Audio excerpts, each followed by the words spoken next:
Bostonians have been fighting for freedom and liberty for over 250 years, from the Boston Tea Party to Paul Revere's Midnight Ride, and that fight continues today with cannabis. If the turnout at the Boston Cannabis Convention is any indication, Massachusetts could quickly become the new capital of American cannabis. This year we've got close to 250 exhibitors, and my guesses will be between 8,000 or 9,000 attendees overall. One group leading the legalization charge in New England are our nation's veterans, who showed up in strength in Boston. We have an amazing panel full of veterans today that from all walks of life. Joined the military at 17 and a half, shipped at 18, went right to Guantanamo Bay, went through those 3 different deployments, and the last one really took a toll. Coming together and doing that is important because it's a sense of community. The veterans need that community. What are the organizations to go to if one, as a business owner, wants to reach out to the veteran community? The one booth you should go and donate to is NECANN. It's going directly to veterans. There's no CEO making $500,000 a year. These guys are volunteers, and every dime is reaching a veteran in some way. Seeing some veterans come back from actually combat and really, what I love about this plant, even the cultivation of it, there's a medicinal aspect to it. They're contributing to something outside of themselves and really see it.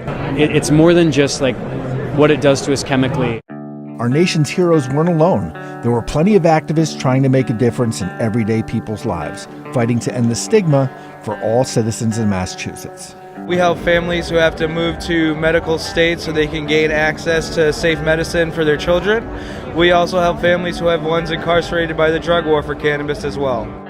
Everybody should know about this, and stigma is a set of negative or unfair beliefs that our society has against something, and that's something that we're talking about today is cannabis. Step 1 is showing up. That's the most important step. Everything else can come.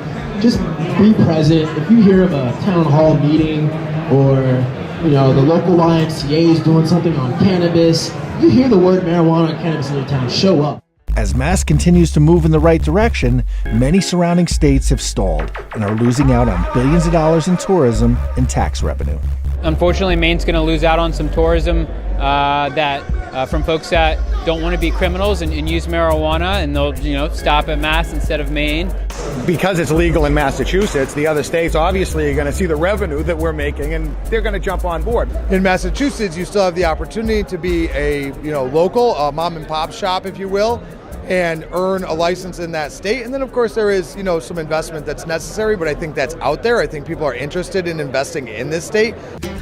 One of the biggest hurdles in Mass is getting approval from your local cities and towns. The law requires that cannabis businesses get a letter of non-opposition from their local municipality that they're going to set up in.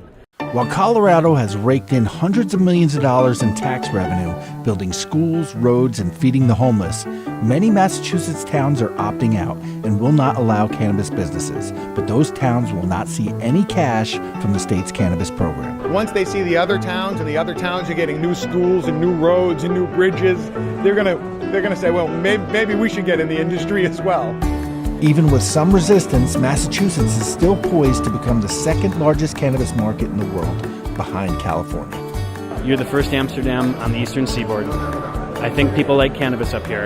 In front of Maine, before New Jersey, before New York, it's going to be a prime economic example of just like happened in Colorado, where we're doing $1.6 billion in revenue in a year with less population.